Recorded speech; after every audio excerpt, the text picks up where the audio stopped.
abantu nga bwe tutambula mu nsi tulina amaanyi ganjawulo.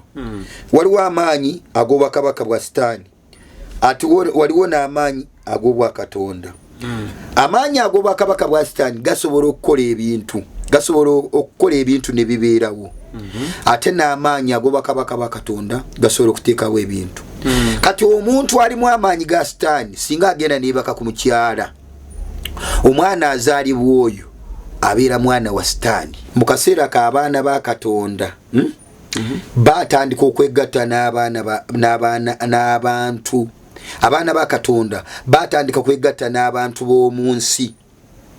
Bibuli bwegamba nti abaana ba Katonda obwononefu bwe bwatuuka nga Adamu amaze okwonoona, kati abaana ba Katonda ne batandika kuwasa abaana b'ensi oba abaana b'omu nsi.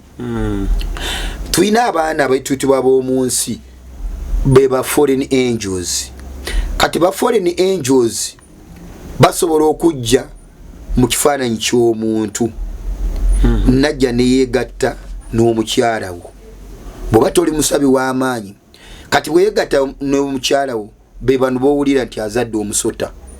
Lindako nga nina omukyala wange wakatonda eri ekintu ekisobola okujja ne kyegatta naye. Kisobola okwegatta naye nga naye akiraba ng'omuntu oba kibaawo spiritual. Ekyo kibeera spiritual. Kati waliwo endagaano anti wali twagadde kuddayo nti abaana ba Katonda batandika okuwasa abaana b'abantu. Bayibuli bw'ekyogedde nti abaana ba Katonda bawasa abaana b'abantu.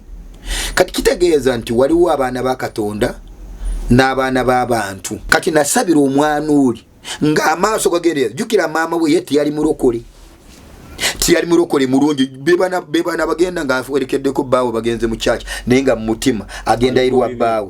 Agenda mu kyaki agenda lwa bbaawe naye nga mutima si mulokole. Maama yali takiraba, nze nali nkiraba, kubanga omulokole kikwetaagisa okutunula nnyo. Bw'obanga gw'osinga mukazi w'amaanyi, tunula nnyo nkaliriza kiki ekitateredde waka, kiki ekikyamye waka. Omwana nemusabira, kati yakula ali myaka 13 tekyamukwata.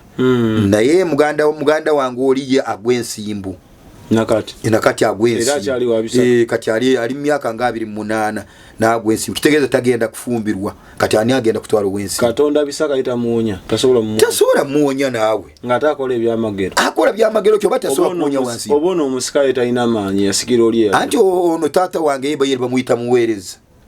Omuweereza kitegeeza mu Luganda osobola okumuyita otya, kubanga mu Lutooro bamuyita muweereza. Ngamba kubono bisaka Katonda aliko bisaka musika woli yafa.